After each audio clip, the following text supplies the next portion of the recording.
RFC. RFC. RFC. RFC. RFC. 89.5 et 106.6 en FM. La radio locale. Merci de nous recevoir chez vous. Oyez, oyez, soyez actifs et ayez le réflexe associatif. Radio Fréquence Caraïbe présente le rendez-vous associatif tous les premiers et troisièmes samedis du mois entre 9h et 10h. Vous souhaitez pratiquer une activité culturelle ou sportive? Alors soyez à l'écoute du rendez-vous associatif pour connaître toutes les informations sur les pratiques sportives et culturelles. Le rendez-vous associatif, c'est tous les premiers et troisièmes samedis du mois entre 9h et 10h sur Radio Fréquence Caraïbe. Alors, gardez l'écoute.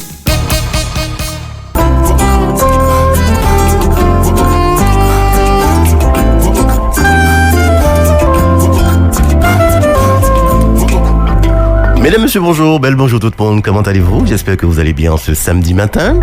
Vous êtes sur Radio Fréquence Caraïbe, la radio de la côte Caraïbe, émettant depuis le 1 boulevard de mer, sur le 1 boulevard du bord de mer, sur le territoire de la ville du Carbet, sur les 89.5 et 106.6 en FM. On n'oublie pas bien évidemment le www.rsc.com.fr ainsi que donc nos réseaux sociaux Instagram et Facebook.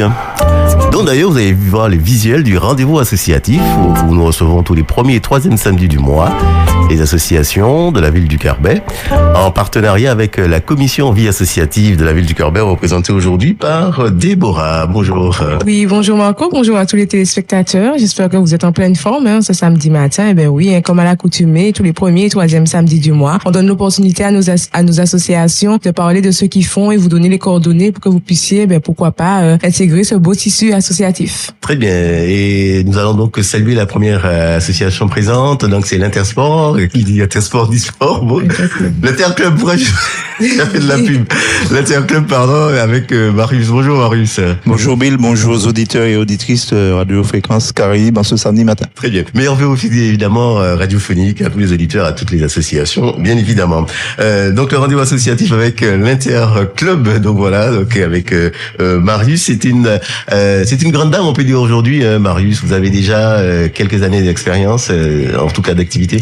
Oui, en effet, nous entamons notre 29e année d'existence, que nous traversons des années tant bien que mal avec l'évolution de la société. Oui. Donc, nous faisons tout ce que nous pouvons pour garder le cap, en tout cas. Très bien. Quel regard, justement, est-ce que tu fais un petit tour dans le rétroviseur? Qu'est-ce que tu retiens? Il y a eu des moments forts, il y a eu aussi des moments compliqués, tu vois?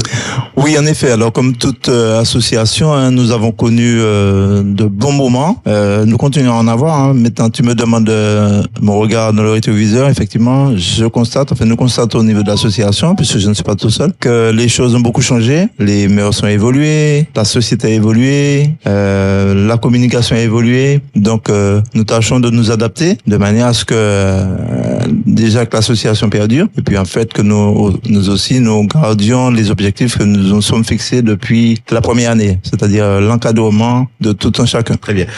On sait à une époque, peut-être que tu me corrigeras ou pas, donc que les personnes qui veulent pratiquer, qui veulent faire de l'activité physique, venaient parfois presque de façon spontanée. Aujourd'hui, c'est presque plus le cas, on aurait dit. En effet, alors auparavant, on avait ce qu'on appelait les chiens boules, les ceci, on se retrouvait avec un nombre conséquent de pratiquants parce que le sport, à l'époque, était un facteur de bien-être. On y venait parce qu'on avait envie de se sentir bien, d'apprendre à vivre en collectivité, en société, en tout cas pour les plus jeunes. Et aujourd'hui, on constate que les choses ont changé, il faut qu'on aille chercher et c'est vraiment une sinécure. Pour aller chercher des jeunes, pour pouvoir les garder en société. Alors nous sommes confrontés aussi à l'évolution de cette dite société avec tout ce qu'il y a comme outils informatiques, comme jeux de société, etc. Donc comme je le dis souvent, nous sommes obligés de nous adapter et trouver des choses pour pouvoir attirer. Très bien. Justement, comment vous faites pour tenir ceux qui sont déjà là, parce qu'il y en a, vous avez des jeunes, et pour tenir ceux qui sont déjà là, et puis pour essayer d'en attirer d'autres, parce que c'est un sport, une activité physique qui est très connue et très développée, le handball. On rappelle que c'est le handball que vous faites. Donc voilà, ça fait partie, je sais pas, en tout cas du top 5, si on doit faire un sondage des activités en termes de sport. De sport, comment vous faites? Alors, il est certain que si on ne pratique pas sans passion, on va pas durer longtemps. Très bien, c'est un bon Alors, mot, ça, la passion, question, passion. alors c'est vrai que nous sommes dirigés par notre passion. Et s'il est vrai que beaucoup sont encore là aujourd'hui, c'est parce que cette passion les anime et on essaie justement de garder cette flamme passionnelle et sportive pour que la pratique soit faite et puis que tout un chacun se sente bien dans son corps et dans sa tête. Très bien. Qui dit discipline aussi dit infrastructure. Où en êtes-vous aujourd'hui? Comment vous faites pour pratiquer votre discipline? Alors, comme j'aime à le rappeler, nous pratiquons au gymnase du Mono-Rouge, au hall du Mono-Rouge, pour des raisons pratiques, parce que nous évoluons dans une division qui nous oblige à jouer en intérieur, en salle. Donc, nous avons un partenariat, à travers une entente avec le club péléen, et à travers cette entente, nous évoluons au hall du Mono-Rouge à l'occasion de nos compétitions et bien entendu de nos entraînements. Très bien. Ça devient aussi une solution qui est heureusement possible, les ententes entre deux clubs de deux villes.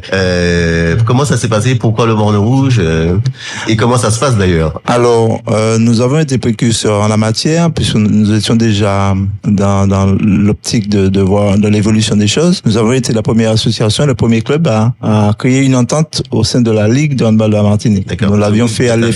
Oui, nous l'avions fait à l'époque, la première entente avec la MJC Casse-Pilote qui est tout près de nous. Ça avait plus ou moins fonctionné. Et lorsque le problème infrastructurel s'est posé, nous sommes orientés vers le club péléen, puisque là aussi nous avions de très bons rapports. Et l'obligation que nous avions de jouer en salle faisait que, tout naturellement, nous sommes dirigés vers le club péléen, mais on nourrissait déjà le projet de mutualiser les moyens avec un club ou avec un autre. Donc ça s'est tout naturellement fait à travers cette entente. Okay. Alors, je vais pas poser la question. Vous évoluez dans quelle discipline? Actuellement, nous sommes au niveau de l'excellence en filles et en garçons, au niveau de la Ligue de handball, le plus haut CRP national, que nous visons pour en tout cas cette fin de saison. Mais voilà, nous évoluons en excellence. Très bien. Alors, vous fonctionnez, je suppose, comme presque toutes les associations sportives, disons entre septembre et juin à peu près. Donc, c'est ça ou il y a? Alors, nous, des particularités, on va dire. En fait, nous n'avons pas beaucoup de repos, j'ai envie de dire. Nous commençons depuis août. Très bien, d'accord. Et la saison va jusqu'à juin. Jusqu'à juin pour les compétitions, puisqu'il y a deux compétitions majeures, c'est la Coupe de la Martinique et le championnat. Très bien. Donc voilà, nous avons quasiment 9 à 10 mois de compétition. Alors, si on fait l'effectif, la revue des effectifs pour cette saison, elle est comment? Ils sont comment? Comme on dit? Alors, pour parler des effectifs, effectivement, en début de saison, nous étions un peu mitigés. On ne savait pas comment on y allait parce qu'il y avait une évolution pour certains professionnels, estudiantines, donc certains ont peut-être aussi familial. Oui, des impondérables familiaux. Donc on s'est posé la question, est-ce qu'on y va? Et curieusement, on a gardé l'espoir. Et cette année, par rapport aux années précédentes après le Covid en tout cas, il y a une légère augmentation des effectifs, que ce soit au niveau des jeunes, au niveau des seniors filles, au niveau des seniors garçons. Donc nous sommes bien, j'ai pas envie de dire bien fournis, mais en tout cas on a de quoi faire, même s'il manque toujours, parce qu'il faut aussi assurer la relève. On a la chance d'avoir des anciens encore autour de nous, mais il y a beaucoup de jeunes. Très bien. Donc on est sur la voie pour pouvoir garder le cap. Très bien. Donc le handball à toutes fins utiles, on fait un petit rappel de PQ, c'est ça qui dit handball en anglais, c'est ça. Ça joue avec la main. Donc est-ce que tu peux nous rappeler en tout cas les principes du jeu en 2 mots? Il y a des règles qui sont régies par le code de l'arbitrage au niveau de la Fédération française de handball, en tout cas au niveau de l'IHF aussi. C'est un sport qui se joue avec les mains. On se fait des passes, essayer de déborder l'adversaire et arriver au but le plus vite que possible, et puis tromper le gardien pour pouvoir marquer le but qui va nous permettre de gagner. Très bien. Donc tu parlais d'arbitrage. Il me semble que dans votre effectif, il me semble que toi aussi vous êtes dans l'arbitrage. Oui, alors en dehors du fait que je sois arbitre moi-même et avec d'autres, puisqu'il y a aussi mon jumeau Maurice, nous faisons de la formation d'arbitre. Nous sommes aussi formateurs au niveau de la Ligue de handball. D'accord. C'est un volet important. Oui, c'est un volet très important parce que quand on regarde aujourd'hui l'arbitrage d'une manière générale, que ce soit au niveau du handball ou d'autres sports, il est souvent décrié, mais pour pouvoir danser, en tout cas au niveau du handball, il faut être au moins 3, c'est-à-dire 2 équipes plus un arbitre. Très bien. Donc une fois qu'on a ça regroupé, ça devrait donner lieu à une rencontre, parce que s'il n'y a pas d'arbitre, il n'y a pas de jeu. Oui.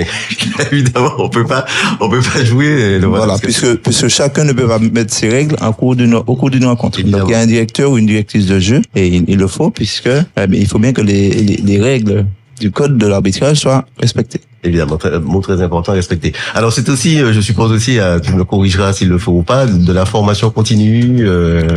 Oui, de toute façon, c'est de la formation continue, puisque je rappelle que pour être un arbitre déjà confirmé, il faut d'une bonne dizaine d'années. Il faut avoir un diplôme. Il y a une formation continue sur 2 ans, parce qu'il y a une partie théorique qu'on garde pour 1 année, et après il y a une partie pratique, et tout ça c'est sur 2 ans. Et après les 2 ans, on peut avoir la possibilité de passer un grade supplémentaire. Très bien. Alors on disait que la saison a démarré, puisque nous sommes déjà en janvier. Comment vous êtes aujourd'hui? Quels sont en termes de physique, mental, tout ça, au niveau des équipes, des troupes. Vous avez d'ailleurs combien d'équipes engagées cette saison? Alors, bon Dieu, nous avons les seniors filles, les seniors garçons, nous avons U15, U17 filles, U13 mixtes, U11 mixtes, et U9. D'accord, donc vous avez... Alors, nous avons aussi la section Baby Hand que nous avons mis en stand-by pour le moment, parce que le Baby Hand, c'est les enfants de 3 ans. Et comme il faut la participation des parents, ceux-ci ne sont pas souvent disponibles, donc...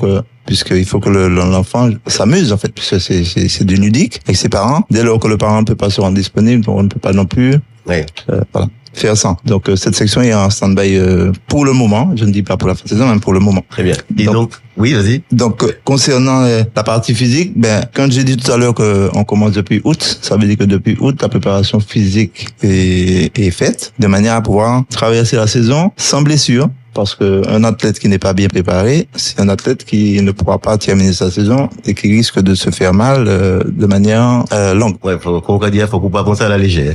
Exact. Ouais. Très bien, restez avec nous, on revient dans un instant pour le rendez-vous associatif où nous recevons donc l'Interclub et donc la FRAC avec évidemment la participation de la commission bi-associative de la ville du Carbet. À tout de suite. Tout va bien, vous êtes sur Radio Fréquence Caraïbes, c'est le rendez-vous associatif où nous recevons tous les premiers et 3e samedis du mois les associations. Aujourd'hui, c'est l'Interclub et la FRAC, représentée aujourd'hui par Marie-Laure. Bonjour Marie-Laure. Bonjour Bill. Bienvenue à studio. La FRAC, donc, à qui alors il y a une petite dénomination, on va dire, par rapport. Oui, tout à fait. Ouais. Nous avons créolisé le nom de la FRAC, qui s'écrit maintenant avec un K, non pas avec un C, et c'est Famille Rurale Association KB. D'accord. Ça a été un souhait, on va dire dénomination, ou c'est un constat? Non, ce n'est pas un. Oui, c'est un souhait. Oui et non. Nous, on a été poussé par la Fédération Famille Rurale de Martinique. D'accord. Étant donné que nous avons été démissionnés, parce que pas démissionnés, nous avons été radiés.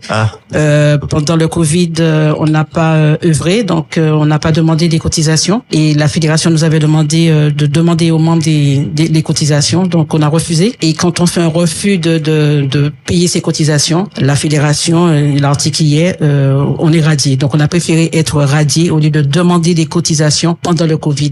C'est pour cela que nous avons modifié le nom. Nous avons fait juste une modification au niveau du statut pour le nom et le premier article, puisque le nom de l'association fait partie du premier article. Eh bien, c'est très strict chez eux, malgré les circonstances. Oui, malgré les circonstances, non, ils ont dit qu'il y en a qui ont payé, donc ils voient pas pourquoi la Martinique ne paie pas. C'est la fédération nationale. D'accord. La fédération locale a suivi parce qu'ils ne peuvent pas faire autrement. Ils ont suivi et c'est dommage. Très bien.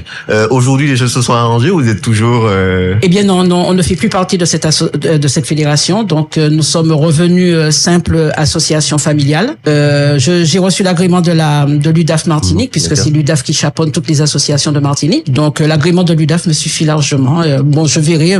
Il y a des fédérations en Martinique, mais je vais peut-être me positionner, je sais pas encore. Très bien. Qu'est-ce qu'une association familiale? Une association familiale, c'est une association qui est là pour défendre les intérêts matériels et moraux des familles. Nous venons en aide aux familles, à toutes les familles, et même les familles familles qui ne sont pas adhérentes, puisque nous sommes là pour ça, pour aider les familles en difficulté. D'accord. Alors aujourd'hui, donc vous œuvrez sur l'ensemble du territoire de la commune du Caraubais. Vous avez tout type de personnes, ou bien vous avez donc des profils particuliers? Non, c'est tout type de personnes, parce que une famille, c'est du bébé jusqu'aux grands-parents. Donc non, il y a pas de type. Nous aidons toutes les familles, toutes les personnes qui viennent à nous. Alors tu vas me corriger s'il le faut. On voit que la société évolue. On parlait tout à l'heure avec Marius, mais la misère, on aurait dit qu'elle est toujours présente et qu'elle augmente. Est-ce que c'est un constat qui est réel? Oui, c'est un constat parce que il y a peut-être 1 an et demi, j'étais ici au studio où je disais que sur la ville du Caraubais, il y a beaucoup de précarité. Ça se voit pas, mais il y a beaucoup de précarité. Oui, on a assisté quand même après le Covid on avait quand même une trentaine de familles qui ont fait appel à nous. Il me reste plus que 2 familles que je suis régulièrement, mais c'est vrai qu'au sein de la commune, il y a beaucoup de précarité. Très bien. On dit aussi que les gens souffrent en silence. Tout à fait. Nous sommes orgueilleux, nous sommes un peuple un peu orgueilleux, et c'est dommage parce que il ne faut pas regarder par exemple une femme maquillée avec non, ça veut rien dire. Comme on dit, la vie ne fait pas le moine. Tout à fait. Et j'ai eu des familles où je n'aurais jamais pensé que ces gens étaient en souffrance. Très bien. Alors lorsqu'on dit souffrance, c'est vraiment une souffrance. Oui, c'est vraiment une souffrance. C'est-à-dire que nous avons des familles où le père travaille, la mère travaille, et en fait de mois, il reste quoi? Il reste 150 euros. Pour une famille de 4 personnes, c'est rien sur la Martinique. Comme en plus nous sommes là-dedans, la vie chère, c'est pas. Ouais. Très bien. Alors justement, on parlait de vie chère, ça a aussi touché, je suppose, encore plus. Ça a encore aggravé la situation. C'est pour cela que il y en a beaucoup qui font appel au colis. C'est vrai que la banque alimentaire joue son rôle, vraiment, parce que nous les Martiniquais, même si on n'en a pas, mais on donne quand même. D'accord. Nous avons également la Croix-Rouge. Nous avons aussi des associations adventistes et évangélistes qui font également un travail formidable. Très bien. Justement, en parlant de ça, donc vous travaillez au niveau de la FRAC avec d'autres personnes, vous avez des partenaires qui vous permettent justement de venir en aide. Justement, je viens de citer les partenaires qui viennent en aide. Nous, la banque alimentaire, pas directement la FRAC parce que je suis fédéré par l'UDAF, donc c'est l'UDAF. Normalement, on passe par l'UDAF pour pouvoir avoir des colis. Pareil pour la Croix-Rouge. C'est la l'UDAF qui fédère et qui dispatche après. Très bien. Est-ce qu'il donne des explications, le fait comme ça d'arriver en difficulté? Oui, tout à fait. Comment dirais-je, il y a quand même une enquête. Il y a quand même une enquête, et puis on a les revenus. On a les revenus des familles, on a également les dépenses. Donc on a la balance, ça se voit tout de suite. Il y a un minimum normalement. La famille doit avoir un minimum de vie, et si ce minimum n'y est pas, bon, c'est-à-dire que cette famille est en précarité. Très bien. Le rendez-vous associatif, je rappelle, c'est tous les 1er et 3e samedis du mois. On reçoit donc la FRAC et donc l'Interclub avec Marius. Aujourd'hui, Marius, nous on disait qu'on est au mois de janvier là. Vous êtes en termes de classement, en termes de comment vous vous comportez, on va dire, presque à la mi-saison, parce que vous finissez. C'est particulier, je crois, le handball. Là, tu peux expliquer aussi? Oui, alors nous sommes justement à la mi-saison. Nous entamons aujourd'hui la deuxième partie avec les matchs retour. Alors, je vais donner quelques résultats, les classements. Les seniors filles plus 15, elles sont 8e avec un match de retard. Les seniors masculins plus 16, ils sont 2e avec un match de retard, à égalité avec le premier. En U17, il n'y a pas encore de classement établi puisque tous les matchs ne sont pas refaits. En U15 masculins, ils sont premiers de leur groupe sur 7 équipes. U13, 3e de leur groupe sur 8 équipes. U11, premier de leur groupe sur 6 équipes. Donc en U9, il n'y a pas de championnat, ce sont que des regroupements, ce sont vraiment des très jeunes. Ouais, des jeunes, oui. Donc aujourd'hui, je peux dire que, enfin, nous pouvons nous satisfaire à mi-parcours de bons résultats. D'accord. Et on espère que la suite va nous permettre d'atteindre d'autres objectifs. À ce titre, je voudrais saluer et remercier les encadrants, puisque faut savoir que j'allais te poser la question. Oui. J'ai trouvé l'encadrant, effectivement. Et c'est important parce que on a fait l'effort de mettre un encadrant autour de chaque section. Très bien. Donc il y en a plusieurs à plusieurs niveaux. Pour les seniors, ce sont des entraîneurs diplômés qui sont dessus. En plus d'être sur aussi des jeunes, nous avons fait le choix d'intégrer de jeunes entraîneurs qui ne sont pas encore diplômés, mais qui ont mis le pied à l'étrier, que nous accompagnons. Alors, je vais remercier Martine Jean-Édouard, Bavier Maurice, Claude Florent, Rochard Axel, Wilson Mireille, Luciat Aïda, et bien entendu, le serviteur, qui essaie de chapeauter un peu tout ça. Très bien. Voilà. Alors, comment ça se passe pour vous sur la semaine? Parce qu'il y a plusieurs équipes, chaque personne a leur créneau, je suppose. Comment vous vous organisez? Alors, en semaine, ça part du lundi pour les seniors filles et le mardi pour les U15 et les seniors garçons. Le mercredi, tout ce qui est jeune l'après-midi, plus les seniors filles. Et le jeudi, les seniors garçons. Donc, le vendredi, ce sont les rencontres. Et le samedi matin pour les U9 et les U11. Et le dimanche, bien entendu, il y a aussi des rencontres de jeunes comme demain matin. Donc vraiment la semaine elle est complètement chargée, bien remplie, on va dire. Bien remplie, puisque il y a des joueurs, il y a aussi des joueurs qui entraînent. Donc je pourrais dire que la semaine d'un joueur vraiment conséquent. Très bien. L'objectif que vous êtes fixé cette saison, est-ce qu'il y en a déjà? Et puis quels sont dans ce cas les objectifs? Le premier c'est déjà de remonter en pré-national, parce que la pré-nationale c'est quand même la vitrine, et lorsqu'on sait qu'aujourd'hui une association, quand il y a le visuel, on peut chercher les moyens pour lui permettre de se maintenir. C'est déjà ça. En tout cas, on va essayer. C'est pas sur toutes les sections. Seniors, en tout cas, moi avec une. Et puis au niveau des jeunes, continuer le travail qu'on fait, puisque nos jeunes ont été champions en U13 l'année dernière. Donc ça prouve que le travail quand même se fait. Mais l'objectif, c'est vraiment d'avoir une visibilité pour permettre à des partenaires de nous rejoindre. Très bien. Quand on sait, excuse-moi, Bill, que vas-y. Que la dotation du ministère des Sports, de l'éducation a beaucoup diminué. On a annoncé une baisse de 123 millions d'euros. Donc, quand on sait qu'aujourd'hui, un sportif, pour être accompagné, il faut que derrière, il y a des moyens donnés aux associations, j'ai bien peur que ça puisse, j'ai envie de dire, de donner du fil à retordre au niveau de notre association, parce que on ne peut pas nous demander d'encadrer, de garder des jeunes sous la main, de les éduquer, de les former, en même temps ne pas nous donner les moyens. Les moyens, voilà. On vous demande de faire beaucoup avec peu de moyens. Avec très peu ou pas du tout. Ou pas du tout de moyens. Et il faut des moyens, justement. Comment vous faites pour vous en sortir? Marie-Laure parlait tout à l'heure d'adhésion, etc. Ça suffit pas, il faut le dire. Hein. Donc voilà. Donc il faut aller chercher d'autres pistes, d'autres moyens. Ah mais bien sûr, on est en train de se battre entre nous, parce qu'en Martinique, le tissu économique il est devenu très compliqué aussi. Sur la localité, c'est aussi difficile. Marie-Laure parlait tout à l'heure de Vichère. C'est encore ce qui va revenir. La fédération, le ministère des Sports a mis en place ce qui s'appelle le passeport pour permettre aux plus démunis de prendre une licence à moindre coût, qui est supporté par l'État, mais ça ne suffit pas, parce qu'il y a des familles qui, malgré tout avec ça, ne peuvent pas se payer pour un enfant une paire de chaussures, ou en tout cas en équipement, ça ne suffit pas. Nous, on essaie de trouver des partenaires, je ne dirais même pas de mécènes, parce que ça, pour moi, qui ai connu l'évolution du sport depuis 29 ans aujourd'hui, on n'a plus de mécènes. Les gens ne peuvent pas ou ne veulent pas participer à quelque chose qui ne leur permet pas d'avoir une visibilité. Donc nous sommes aussi confrontés à ça. Néanmoins, nous avons des personnes qui aident. Nous demandons aux licenciés de payer leur cotisation, parce qu'il faut leur offrir un sandwich en fin de match. Il y a des jeunes qui viennent parfois sans manger. Le problème de la société, il est là. Donc nous avons aussi ce rôle d'accompagner les familles quand elles sont en difficulté. Et je crois que c'est un sacerdoce, dans la mesure où, à partir du moment qu'on a pris un jeune sous son aile, il faut qu'on essaie de lui apporter un minimum de bien-être. Parce que nous, il n'y a pas que le sport qui soit. On ne se sert pas que du sport pour pouvoir aider un jeune. On est vraiment dans un encadrement. On s'occupe de ce qui est scolaire, de son évolution. Très bien. Je ne parle pas des seniors, mais je parle surtout des jeunes. Bien sûr, il y a aussi des seniors qui sont en difficulté. Donc notre rôle aussi, c'est d'accompagner. Très bien. Marie-Laure, les familles que vous suivez aussi, est-ce que vous les accordez des temps justement par rapport à ce que disait Marius, des temps de loisirs pour sortir un peu, parce que c'est vrai que psychologiquement parfois c'est difficile aussi pour ces familles-là, des sorties, des loisirs. Est-ce que ça aussi, ça fait partie d'un volet que vous faites au niveau de la FRAC? Oui, ça fait partie, mais effectivement, il y a 2 ans, que j'ai laissé de côté les loisirs et j'ai orienté mes membres sur une association de la ville qui fait justement le loisir. Parce que entre la précarité qu'il fallait gérer et le thème, parce que nous sommes également sous le cancer également, donc ça faisait beaucoup. Donc j'ai préféré envoyer mes membres vers les associations du Carbet, puisque nous avons des associations qui font les loisirs au Carbet.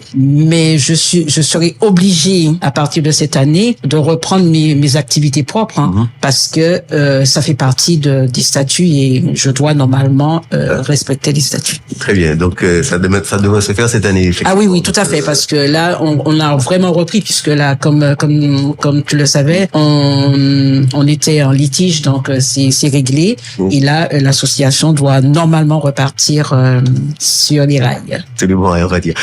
Justement, parlons de bon rail, parlons de vœux, c'est encore le mois des vœux. Est-ce que vous avez des objectifs que vous vous fixez au niveau de la FRAC? Évidemment, c'est de venir en aide aux gens, que ça diminue, mais bon, on disait tout à l'heure, la misère elle sera toujours présente, donc voilà.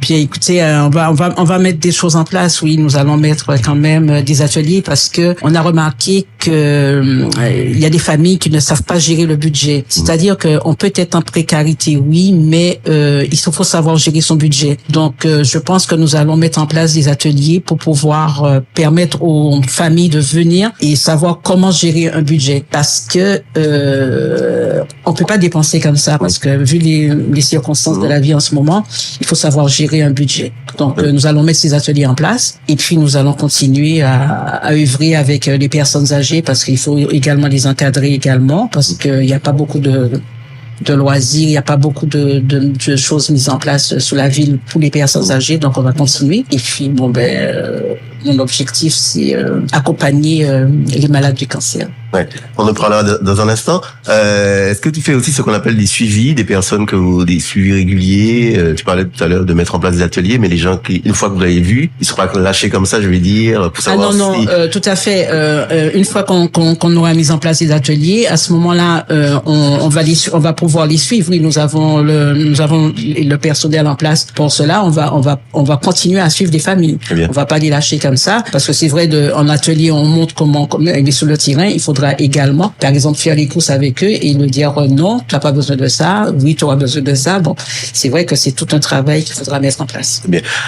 En termes d'effectifs, Marius parlait tout à l'heure d'encadrant. Comment vous fonctionnez? Tu passes seul, je suppose. Tu as une équipe avec toi? Eh bien, sur le Carbet, pour l'instant, nous sommes deux. C'est Régine Caprice et moi-même. Et de toute façon, nous sommes encadrés par notre fédération qui est l'UDAF. Donc, avec le personnel de l'UDAF, je mettrai en place ce dispositif. Tu peux justement dire deux mots sur l'UDAF?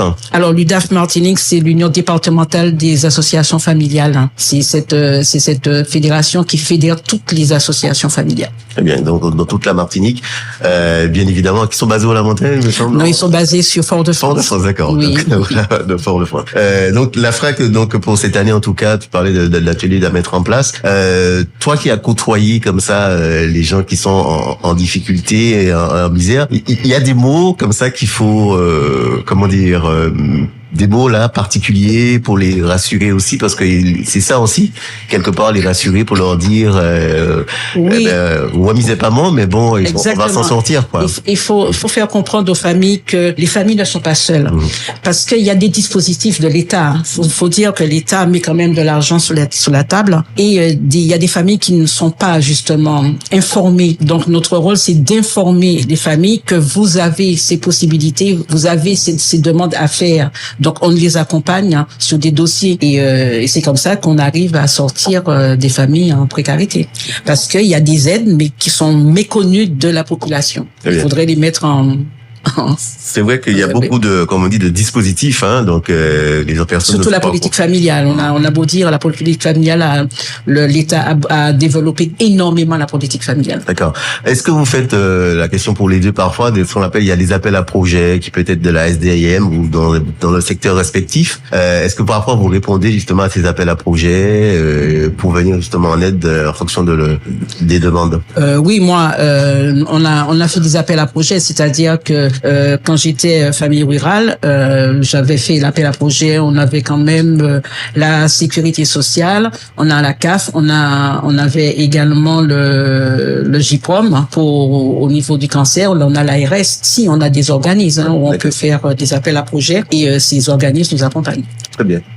En ce qui nous concerne, nous n'avons pas eu l'occasion jusqu'à présent de répondre à des appels à projets, simplement par le fait que le ministère des Sports, par le biais de l'ANS, nous donne la possibilité à travers des thèmes de pouvoir justement candidater afin d'obtenir des subventions à travers le développement sur des thèmes bien précis comme la féminisation, le développement au niveau des jeunes, de l'arbitrage. Ce sont des thèmes que nous choisissons et en fonction de cela, nous obtenons une dotation par le biais de l'ANSS. Restez avec nous, on revient dans un instant, on fait la deuxième pause et puis on va donc on reçoit d'ailleurs l'AFRAC et donc l'Interclub. À tout de suite.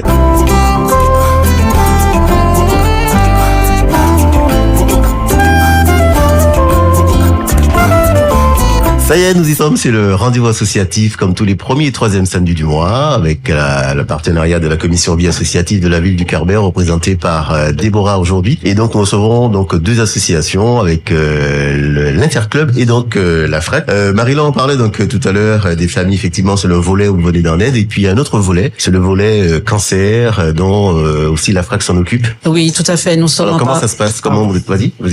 Nous sommes en partenariat avec le JPROM. Nous avons fait un projet sur la prévention primaire des cancers en milieu rural. Pourquoi milieu rural? Parce que c'était toujours les grandes villes.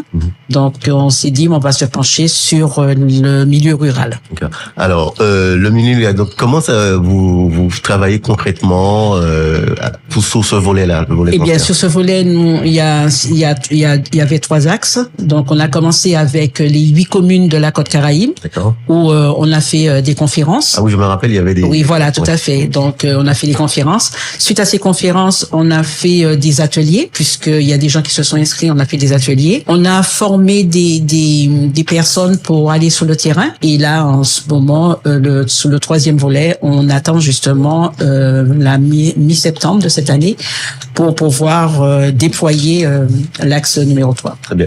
Lorsqu'on parle de cancer, est-ce que c'est tout type de cancer ou bien vous avez des cancers particuliers? Eh bien, nous, la prévention primaire des cancers en milieu rural, c'est tous les cancers, parce que nous, on n'a pas ciblé. C'est vrai que sur le Carbet, je me suis penchée sur le cancer du sein.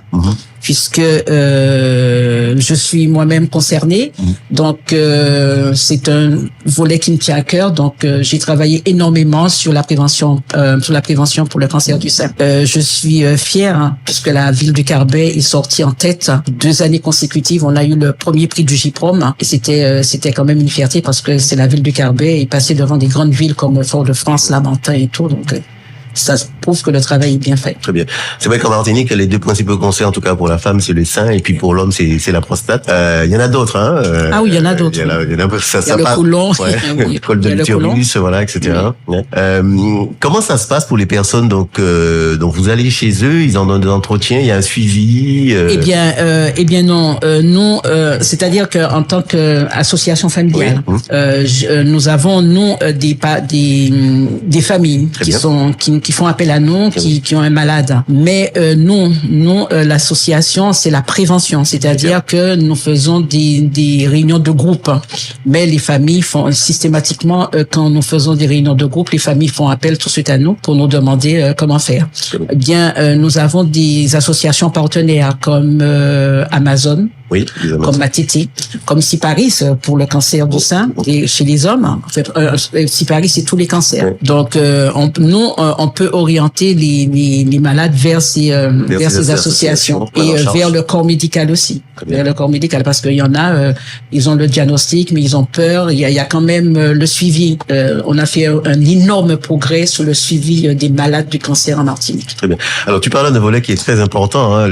On peut comprendre, c'est l'être humain qui a toujours peur à la crainte, mais la prévention, c'est quelque chose de très important. Ah oui. Parce que parfois, il est trop tard, malheureusement, pour certaines personnes, et c'est un volet hyper important. Hyper intéressant parce que nous, on cible la nourriture, l'hygiène. La nutrition. Parce que l'hygiène alimentaire, l'hygiène tout court, oui.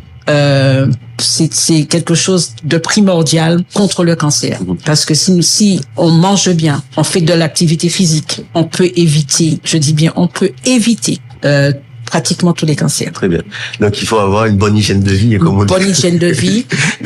Oui, tout à fait. Très bien. Marius, Tu ne peux pas déroger à cette règle en tant que sportif. Mais j'allais dire oui, autant que faire se peut. Oui, tout à fait. Moi, j'ai un avis. C'est aussi, Maryse, en tant qu'encadrant, donc vous apportez cette information à vos sportifs, on va dire. Oui, de manière continue, surtout maintenant, parce qu'avec la malbouffe, on sait qu'un athlète ne peut pas se permettre de venir s'entraîner dans n'importe quelle condition. À titre d'exemple, cette semaine, je vois qu'il y a des jeunes qui arrivent à l'occasion de l'entraînement, et juste avant de commencer l'entraînement, qui mangent. Ouais. Sachant que normalement on doit manger minimum 3 heures avant. Donc quand on est étudiant, c'est compliqué à faire, mais on doit tout de même remettre les choses à leur place pour la santé du jeune en question.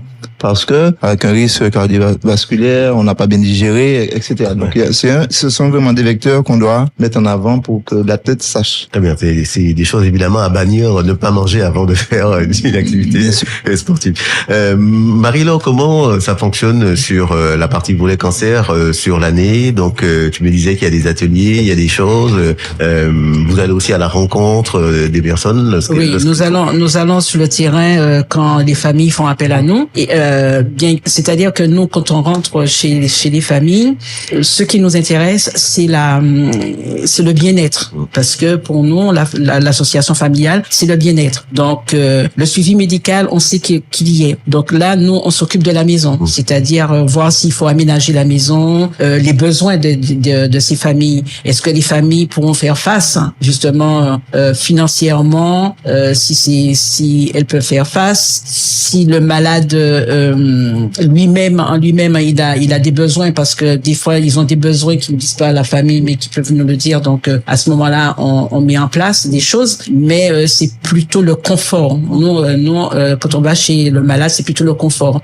La partie médicale est réservée aux infirmières et aux médecins qui s'en occupent.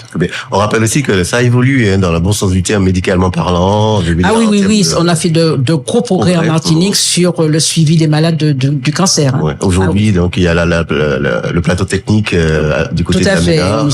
Nous avons la maison maintenant réservée aux patients du cancer et tout. Ça s'est très bien développé en 2 ans. Le JPROM et l'ARS ont fait un beau travail. Très bien. 2 mots avec monsieur Guy Albert Ruffin, qui s'occupe. Il est toujours JPROM. Il est toujours JPROM. C'est le directeur de la plateforme. On peut parler du JPROM en 2 mots. Le JPROM. Eh bien, le JPROM, c'est une plateforme qui s'occupe des patients, de tous les patients normalement, et qui chaperonne après l'ARS, parce que nous avons quand même l'entité l'ARS. Le JPROM chaperonne tout ce qui est cancer sur la Martinique. Très bien, avec qui vous travaillez bien évidemment. C'est des moments difficiles, il faut le dire. Très difficile. C'est des moments difficiles. Alors, il n'y a pas de mots particuliers, mais il faut savoir trouver les bons mots pour expliquer, pour parler, pour rassurer aussi les gens. C'est ton cas lorsque vous êtes en contact avec eux. Quand on rentre dans une famille où il y a une personne malade, la première chose à ne pas dire, comment allez-vous? Ou bien est-ce que tu vas bien? Non, parce qu'on ne peut pas se permettre de demander si tu vas bien ou non. C'est-à-dire que on arrive et on parle d'autre chose, mais pas de la maladie. Surtout pas de la maladie. Il faut laisser le malade en parler lui-même. Mais nous, on peut pas dire non. On est venu pour voir si tout va bien, s'il a besoin d'aide. Oui, mais on n'est pas venu pour parler de la maladie, surtout pas. Il faut l'amener à ce qu'il libère la parole de lui-même. De lui-même, qu'il raconte son parcours lui-même. D'accord. À ce moment-là, on peut rectifier, on peut dire tu aurais pu faire ça, tu peux mettre ça en place à ce moment-là. Mais il faut laisser le malade en parler, ne pas parler avant. Alors, c'est un combat, toi-même tu parlais que tu étais quand même impliqué dans ce maladie. C'est un combat de tous les jours, il faut tenir bon, il y a le moral aussi, tout ça rentre en compte. Dès que le moral y est, le malade progresse. Faut pas que le moral baisse. Faut que le moral soit optimal. Ouais, parce que c'est très important. Alors il y a un suivi tout au long du parcours de la personne. Une fois que il est pas lâché comme ça, il faut le dire. Il est pris en charge. Il est pris en charge par la Sécu et pris en charge par le parcours de santé. Non, aucun malade en Martinique n'est lâché. À ma connaissance, au point de vue médical, c'est vrai que le parcours était c'était un peu le marathon avant, mais là maintenant, ça s'est amélioré, donc. Très bien. Voilà, donc avec la FRAC et donc l'Interclub. Alors Marius, on disait tout à l'heure, on est à mi-parcours donc avec l'Interclub. Je pense que ce week-end, vous serez sur le terrain. Donc comment ça va se passer pour vous là? Bien, j'ai dit tout à l'heure que nous entamons les matchs retour au niveau des seniors en tout cas. Nous serons dès ce soir au Lamentin contre l'Aiglon du Lamentin, en filles et en garçons. Nous aurons aussi des jeunes qui jouent cet après-midi à 13h30, les U13 au Gaumont et demain les U11 à 9h au Morne-Rouge. Okay. Donc le week-end sportif reprend. Mais je voudrais souligner deux choses, puisqu'on parlait d'effectifs tout à l'heure. Oui. Nous sommes toujours en attente au niveau local, en tout cas de manière générale au niveau des clubs, de la convention qui nous permettrait d'entrer dans les écoles. Il faut savoir que la convention ministère de l'Éducation nationale et du ministère des Sports. Alors, le paradoxe, c'est que au dernier gouvernement, les deux ministères étaient rassemblés. Donc, on avait espoir que cette convention aurait été d'actualité. Malheureusement, le gouvernement ayant changé, on se demande de quoi sera fait demain. Pourquoi je dis ça? Parce que aujourd'hui, pour aller dans des écoles, pour pouvoir récupérer des gamins, il faut être un encadré, un diplômé. D'accord. Et si on n'est pas, on peut pas. Donc, du coup, c'est un frein pour l'évolution des clubs, donc de notre association. Donc on ne désespère pas que ça se fera. À ce sujet, nous avons une session de formation demain avec la direction technique nationale, par le biais de 2 entraîneurs nationaux de l'équipe de France, pour permettre à nos encadrants d'être encore formés, parce qu'on ne peut pas transmettre si on n'est pas formé. Donc tout à l'heure de la formation continue. Voilà, et on met un point d'honneur à ça. Donc j'espère qu'à l'issue de ça, nous allons transmettre le message pour permettre que cette fameuse convention voit le jour. Voilà. Très bien. Alors, on disait aussi tout à l'heure, on en a parlé un petit peu des moyens, parce que tout à l'heure, tu disais que vous serez vous allez du côté de Trinité, du Gros Monde, donc c'est des transports, c'est des dépenses. Donc, je pense que c'est pas facile, et pour autant, il faut tenir au bon, comme on dit. Oui, alors nous sommes obligés de jongler avec les déplacements. Alors, quand je parlais de parents tout à l'heure, et je vais profiter pour vous dire que le bénévolat, aujourd'hui, si les associations, en tout cas certaines périclites, c'est que le bénévolat n'est pas reconnu à sa juste valeur. Auparavant, on pouvait demander à des parents de vraiment s'investir, utiliser leur voiture, leur cuisine, enfin tout ce qu'il y avait pour accompagner. Aujourd'hui, c'est difficile parce que voilà, c'est devenu compliqué. Donc nous jonglons avec les déplacements, avec le covoiturage autant que faire se peut.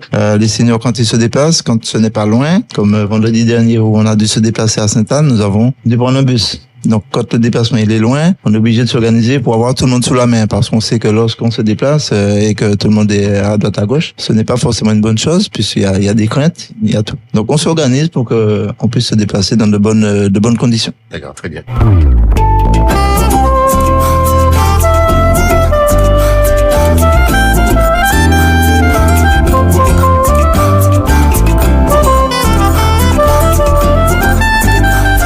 On va bientôt arriver au thème de cette émission, le rendez-vous associatif avec donc l'Interclub et donc la FRAC et Marie-Lo effectivement avec, comme tu disais pour cette année 2025, la reprise des activités au niveau de l'association. Oui, au niveau de l'association, nous allons reprendre tout ce qui est prévention cancer, les jeux de société, les travaux manuels, des sorties culturelles, cinéma et tout ce qu'on faisait avant comme les marches, les voyages, le fameux trempage du 8 mai, les feux de la Saint-Jean, nous allons continuer l'arbre de Noël, en fait, tout ce qu'on peut retrouver dans une association familiale. Voilà. Très bien.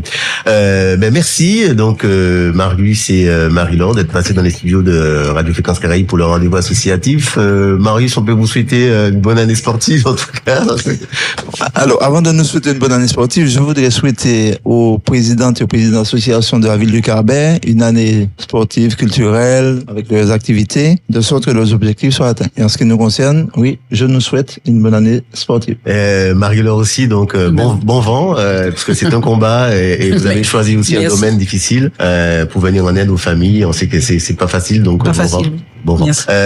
Déborah, donc qui représente la commission associative, on finit comme d'habitude par quelques petits rendez-vous. Tout à fait, Marco, avec les dates à retenir pour la semaine et puis aussi pour le mois à venir, puisqu'on a aussi des choses prévues en février. Donc il faut savoir que ce midi, le GIDC reçoit ses membres pour présenter les vœux, puisque mois de janvier oblige. Cet après-midi aussi, comme on a entendu dans l'annonce, il y a le marché nocturne avec donc du coup, les intervenants locaux, Lucas Glace, la Casa des Papis, tout ça. Et donc c'est à partir de 16h jusqu'à 22h. Donc n'hésitez pas, si vous êtes sur le Carbet, à passer, venir les soutenir. Et puis on continue ce dimanche avec du sport. Il y a le prix de la CTM avec le relais aussi du volcan. Donc c'est à partir de 8h à midi pour nos nageurs, donc sur le plan de mer de Saint-Pierre, de Carbet à Saint-Pierre. Ensuite, on aura le festival qu'on avait indiqué la semaine dernière, festival itinérant qui s'appelle La Badigeou, qui est un festival qui part à la rencontre de nouveaux publics afin de proposer des spectacles de théâtre, culinaire, spectacles pour jeunes publics, spectacles de danse et des performances aussi musicales. Donc c'est un festival qui est prévu du 24 janvier au 26 du 24 au 26 janvier, qui va se dérouler sur 4 espaces. Donc il y aura des activités à la galerie, à la salle paroissiale, sur la place des Caraïbes, et pour finir, donc le foyer se situera à l'espace associatif et culturel, situé en face de la Poste. Et donc du coup, à titre informatif, la Badigeou, ça signifie en fait le moment que le soleil se couche pour laisser place au spectacle de la nuit. Ensuite, on va revenir sur les réunions plus qui concernent plus la ville, donc avec l'adressage, une réunion super importante, notamment quand j'ai été à Foncapo mardi. Donc on se retrouve le 27 janvier pour justement sur le parking de la résidence Bois d'Inde pour expliquer aux habitants de Boubois, De Boubois, le 24. Voilà, le 27. Le 24. Le 24? Oui. Oh, d'accord. Du coup, le 24, pour expliquer leur adresse, pouvoir comprendre, numéro métrique, etc. Et puis, donc du coup, on passe en février avec le 8, la manifestation avec les Negros Siro. Et puis, le dimanche, l'élection de la Reine du Nord, donc qui se fera maintenant à l'espace associatif et culturel. Très bien. Merci donc Marie-Laure pour la FREC et à Marius pour l'Interclub et donc Déborah pour la commission vie associative. Je salue aussi Georges. À bientôt. Excellent week-end sur Radio Fréquence Caraïbes. Merci, pareillement. Oyez, soyez actifs et ayez le réflexe associatif. Radio Fréquence Caraïbes présente le rendez-vous associatif tous les premiers et troisièmes samedis du mois entre 9h et 10h. Vous souhaitez pratiquer une activité culturelle ou sportive? Alors soyez à l'écoute du rendez-vous associatif pour connaître toutes les informations sur les pratiques sportives et culturelles. Le rendez-vous associatif, c'est tous les premiers et troisièmes samedis du mois entre 9h et 10h sur Radio Fréquence Caraïbes. Alors, gardez l'écoute. Fréquence Caraïbes, la radio de proximité toujours plus proche de ses auditeurs. 24h sur 24.